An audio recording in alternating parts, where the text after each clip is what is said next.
व्यापार करने का अधिकार है और ऐसा कोई नया व्यापार नहीं है कि जिसके लिए ट्रेडिशनल हमारा पारिवारिक बिजनेस लगातार करते आ रहे हैं।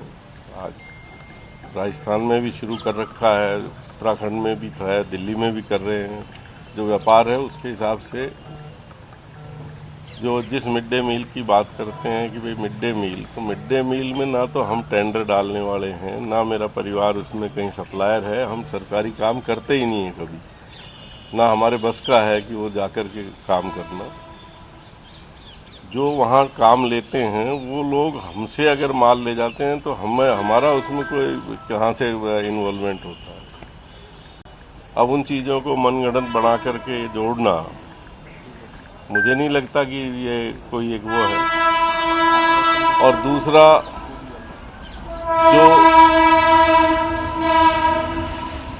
मैंने इस पूरे जब इनकम टैक्स की रेट हुई थी उसके बाद मैंने पूरे तथ्यों में गया। रोज काम करते हैं, बिजनेस मेरे बच्चे देख रहे हैं, मैंने 30 साल खुद बिजनेस किया है। तो रेगुलर कोई भी काम सौदे होते हैं, माल दिए जाते हैं, मगर जब ये इनकम टैक्स के बाद जब लोगों ने प्रेस में और इसमें आया था तब मैंने इसकी पूरी गहराई तक गया। मिड डे मील जब कोरोना काल था उस समय भारत सरकार और राज्य सरकार के दोनों के साझा उससे जो पैसा दिया जाता उससे ये तय हुआ कि भाई ये मिड डे मील जो है बच्चों को, जो स्कूल बंद भी हैं तो उनको सप्लाई किया जाए। इसके बाद राज्य सरकार का निर्णय होता है कि ये जो पैसा है ये डीबीटी करके बच्चों के अकाउंट में डाल दिया जाए। ये तथ्यात्मक है, मैं रिकॉर्ड पे है, आप चेक करा सकते हैं। फिर केंद्र सरकार और माननीय प्रधानमंत्री जी की मंशा जाहिर की गई कि भाई ये बच्चों तक सप्लाई पहुंचाई जाए। हमारी सरकार ने उस समय भी ये तय कर दिया था कि ये बच्चों के खाते में डीबीटी कर दी जाएगी, ऑर्डर भी हो इसमें करे गए थे, चर्चा भी हुई। फिर केंद्र सरकार की तरफ से जब वापस ये आया कि नहीं ये वितरण आपको करवाना है, तब कोऑपरेटिव विभाग ने जब बात की तो केंद्र सरकार की जो नैकअप कंपनी है कोऑपरेटिव की, उसको राज्य सरकार ने काम दिया। उन्होंने आगे टेंडर लेकर के माल सप्लाई कराया। अब केंद्र सरकार के कोई सप्लायर अगर हमसे यहाँ आके माल मांगता है, उस कोरोना काल में जिस समय पूरा प्रदेश में ट्रांसपोर्ट बंद थी देश में और पहला जो शुरू होता है, तो उस समय अगर हमने माल मेरे बच्चों ने दे दिया तो कोई गुनाह नहीं किया। उसके बाद भी उस पार्टी का जो वहाँ जो है जिसको सप्लाई किया, उसने जब ये इनकम टैक्स की हमारे रेड हुई थी उससे पहले भी मेरा पैसा रोका हुआ था 1.5 साल से, और उसकी एफआईआर भी मैंने दर्ज कराई कि भाई इस तरीके से ये पैसा हमारा जो है रोका हुआ है इसने, वो लंबी वो है। और फिर उसके बाद ही मेरे यहाँ इनकम टैक्स की रेड होती है, मगर हम दबाव नहीं माना। हमने कहा जो हमारी सच्चाई है वो ये है। उसके बाद जब उनको ये लगा नहीं होगा तो उसके बाद ये दूसरा स्टेप उठाया गया। इससे जो भुगतान थे हमारे बकायदा सारे उन्होंने किए हैं। लास्ट भुगतान भी मेरा 2.5 साल बाद, आज से कोई 15 दिन पहले आया है। तो अब इस चीज़ को किस तरीके से जोड़ के क्या करना चाहती है ईडी, मुझे ये समझ में नहीं आता। अगर साफ और सच्चे काम करने वाले हैं हम लोग, हमारे को कहीं किसी तरह का वो नहीं है। 2 बार मेरे यहाँ सर्च हो चुकी हैं अचानक, ना हमने कभी इस तरीके का किया, ना हमारी पार्टी में इस विचारधारा के हम लोग हैं जो इस तरीके का काम कर रहे हैं। तब कितने ठिकानों पे आपके छापा मारा गया और अभी तक क्या क्या कार्रवाई इन्होंने ईडी वालों ने की है? इन्होंने आज मेरे कोटपुतली मेरा जो निवास है उस पर रेड की थी, और मेरे दोनों लड़के हैं जयपुर में फ्लैट में, उनके यहाँ सर्च किए। तीनों सर्च पूरी हो चुकी। अभी 2 की सर्च रिपोर्ट आ जाएगी। एक सर्च रिपोर्ट में लाया हूँ जिसके अंदर कोई सीजर नहीं है। 2 मोबाइल फ़ोन इन्होंने सीज किए हैं स्क्रीनिंग करने के लिए, वो उनके पास हैं, मेरे दोनों बेटों के। और कोई मुझे तो नहीं लग रहा अब क्या उन्होंने इसमें क्या तथ्य निकालना चाहते हैं, क्या पूछना चाहते हैं। अभी उसके बाद उन्होंने कहा मेरे बच्चों को कि आपकी स्टेटमेंट लेंगे, तो ईडी ऑफिस में बुलाया, ईडी ऑफिस में चले गए। तो हमें कोई इस चीज़ की परवाह नहीं है, मगर मुझे दुख होता है जब कुछ चैनल करोड़ों का घपला, करोड़ों की बातें करके किसी के छवि पे डालते हैं। तो आप सबसे बतौर मेहरबानी कहना चाहूँगा, तथ्यों के बिना जब आप बात करते हैं तो आपकी डिग्निटी खत्म होती है, हमारी नहीं होती। जिस तरीके का मैं सुन रहा था आज भी दो चैनल वालों ने जिस तरीके की बात कही है कि घपला निकलेगा, फलाना निकलेगा, तो केंद्र सरकार की जिस एजेंसी ने माल लिया उसने महंगा लिया, सस्ता लिया, वो लिया है उसने, तो वो घपला हुआ नहीं हो तो उस लेवल पे है। थर्ड आदमी का क्या लेना। आज हम लोग 10 तरह की चीज़ें बनाते हैं, मेरे बैग्स बनते हैं एक कंपनी में, उन बैगों को, बैग के अंदर कल को क्या भरता है, क्या ले जाता है, रेट कॉन्ट्रैक्ट होता है, माल दिए जाते हैं। बिजनेस का जो ट्रेंड है, ऑर्डर दिए जाते हैं, ऑर्डर लिए जाते हैं। ग्रेन बिजनेस के अंदर भी यही होता है कि आज हमें अच्छा लगता है कि माल हमें जो है मध्य प्रदेश से अच्छा सस्ता मिल रहा है, मध्य प्रदेश से लाएंगे। कल को लगता है कि चना हमारा राजस्थान में आ गया, राजस्थान से अलग अलग कॉमोडिटीज़ का, फसलों का। इवन के मेरे यहाँ सब्जी की बहुत बड़ी मंडी है कोटपुतली। सब्जी में ऐसा भी समय आता है जब हमारे यहाँ गाजर की फसल चलती है और पूरे उत्तरी भारत में गाजर सबसे पहले राजस्थान से जाती है। अब उस समय जो गाजर का निकास होता है, उस समय गाजर 100 रुपये किलो बिकती है दिल्ली में। वो सीजन 10 दिन 15 दिन चलता है। तो ये बिजनेस है, बिजनेस के हिसाब से ट्रेंड आता है, तो उतार चढ़ाव आते हैं, कॉमोडिटी कभी अप है कभी डाउन है। उस चीज़ का इन सरकारी टेंडरों का से क्या लेना देना है। तो अभी जो टेंडर है केंद्र सरकार की तरफ से जिसको दिया है, गड़बड़ी उस हैंड पे हुई है नहीं, मुझे उससे नॉलेज नहीं है उनमें क्या हुआ क्या नहीं हुआ। केंद्र सरकार में नैकब जो है कोऑपरेटिव सेक्टर की कोई एजेंसी है जिसने राजस्थान कोऑपरेटिव को सप्लाई करा है। वो आगे कहाँ से क्या क्या चीज़ें खरीद रहे हैं, और वो जो नीचे सप्लायर्स हैं, हमें तो उनसे बात हुई, उन्होंने कहा दे देंगे जितना चाहिएगा, जितना हम कर पाएंगे उतना। हमने उनको फर्स्ट फेज में दिया, फिर हमारा तो उनसे पेमेंट के ऊपर डिस्प्यूट भी हुआ है। डिस्प्यूट हो गया, उन पेमेंटें हमारी रोक के दूसरा टेंडर लेकर के और भी चीज़ें काम करें। तो हमने तो उसके बाद उनके खिलाफ FIR भी दर्ज कराई कि भाई हमारा पैसा जो दिया है ये अकाउंट फॉर हुआ है और इतना इतना है। तो वो सारा रिकॉर्ड पे है चीज़ें। ईडी ने जो आप पे वो लिया है उसके भी एक्चुअल ग्राउंड क्या बताया आपको? अभी तो उन्होंने यही कहा कि साहब आपका कोई मिड डे मील में क्या है। हमने हमारा कुछ लेना देना नहीं मिड डे मील में, ना हम सप्लायर हैं, ना हम वहाँ कुछ लेना देना है। मेरे बच्चों ने ट्रेडिंग का काम कर रखा है और उसके हिसाब से उन्होंने कोई मटेरियल दिया है तो कोई भी ले सकता है। सर, कल प्रधानमंत्री नरेंद्र मोदी का जयपुर का दौरा था और आज प्रदेश के गृह राज्य मंत्री पर इस प्रकार की कार्रवाई, कहीं ना कहीं आप डॉट मिलते हुए देखते हैं। क्या आपको लगता है कि चुनावी साल में कांग्रेस के नेता को टारगेट किया जा रहा है?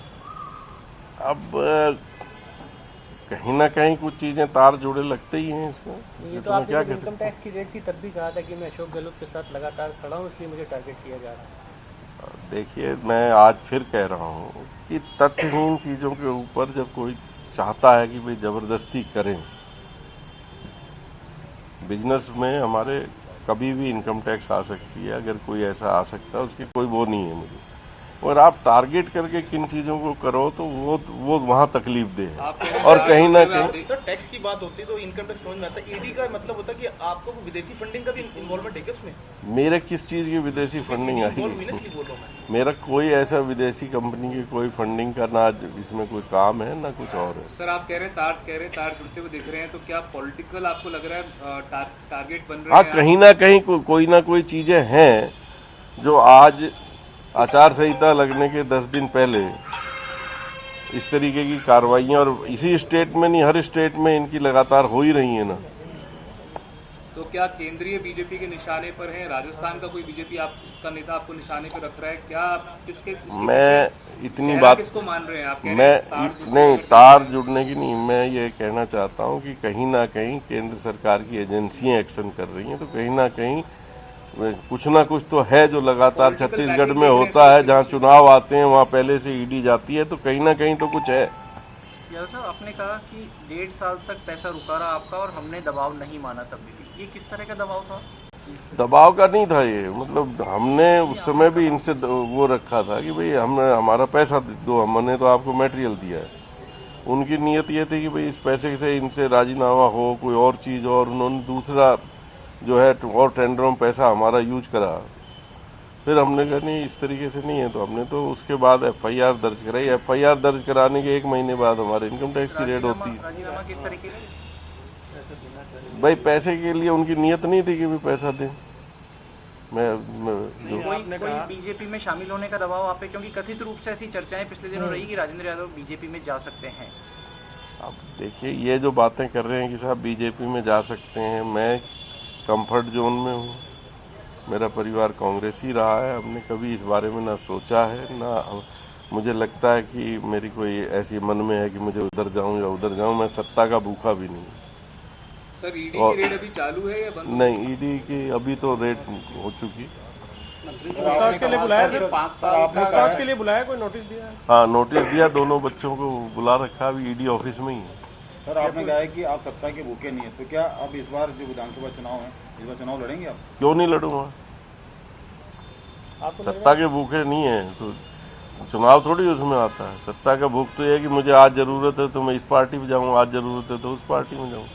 परेशान किया जा रहा है आपको लग रहा है क्या? कहीं ना कहीं है कुछ जिसकी वजह से ये जो चीजें आ रही हैं। अब उसको आप सभी जानते हो। बताओ आप कौन सी स्टेट है जिसमें चुनाव आने के 6 महीने के अंदर कार्रवाइयां नहीं होती हैं? रावत से क्या संबंध है आपका? मेरा उससे कोई संबंध नहीं है। कमलजीत रनावत से 3 कंपनियां हैं जिन्होंने माल लिया था मुझसे, एक कंपनी है नहीं। तीनों का क्या अंदर घालमेल है वो भी नहीं है। हमारे तो अपना पैसा मांगा, भाई माल दे दिया, पैसा। आपने उनके खिलाफ भी कोई केस दर्ज कराया क्या, राणावत के खिलाफ? हाँ, मैंने कराया ना। उनके तीनों, उनकी 2 या 3 कंपनियां हैं जो मेरे बच्चे ने उनके खिलाफ मुकदमा कराया। मंत्री जी, मेरा ये सवाल था कि ईडी और इनकम टैक्स का 5 साल का ट्रैक रिकॉर्ड देखें। मुख्यमंत्री अशोक गहलोत के भाई के ऊपर छापा पड़ा जोधपुर में। राजीव अरोड़ा जो कि इनके मित्र और अभी राज्य मंत्री हैं। धर्मेंद्र राठौड़ जो मुख्यमंत्री के हनुमान कहे जाते हैं। आप गृह राज्य मंत्री हैं, गृह मंत्री मुख्यमंत्री अशोक गहलोत हैं। तो कहीं ऐसा तो नहीं है मुख्यमंत्री अशोक गहलोत के आसपास के लोगों को टारगेट इसलिए किया जा रहा है, सीधा गहलोत पे अटैक नहीं कर पा रहे हैं लोग? आप सब बुद्धिजीवी लोग हैं, आप खुद समझ सकते हैं कि कहाँ क्या हो रहा है। सर, सीएम साहब से बात हुई इस पूरे इशू पे आज आपकी? नहीं, मेरी आज कोई बात नहीं। क्या कांग्रेस आपको बैक कर रही है? आप क्या साथ में खड़ी है आपके? आपको लगता है पार्टी आपके साथ में खड़ी है? पार्टी क्यों नहीं खड़ी होगी, पहली बात। दूसरी बात, मैं सक्षम हूं अपनी लड़ाई लड़ने के लिए। कानून मैं भी जानता हूं, और कोई हरेसमेंट होने के लिए कोई मुझे इतना वो नहीं है कि मैं कोई किसी चीज के लिए तकलीफ मांगू। मैं अपनी लड़ाई लड़ूंगा, पार्टी मेरे साथ खड़ी है। लीगल लड़ाई लड़ेंगे? क्यों नहीं लड़ेंगे? लीगल लड़ाई भी लड़ेंगे, जो बाकी राजनीतिक लड़ाई भी लड़ेंगे। कोई फैक्ट शीट बोल तो रहे, लेकिन आप खुल के नहीं बोल रहे हैं कि भाई आपको टारगेट आप कैसे खोलना चाहते हो? आपने कहा ना कि सब समझ रहे हैं। नहीं, आप समझ ही रहे हो अब इसमें क्या टारगेट है। सर, लास्ट ईयर इसी टाइम इनकम टैक्स की भी रेड हुई थी, तो इनकम टैक्स का क्या आउटकम रहा था? क्या क्लीन चिट आपको दे चुके हैं? कुछ उसमें इनकम टैक्स ने जो रेड की थी उसमें उन्होंने कागज देख लिए, चीजें देख ली।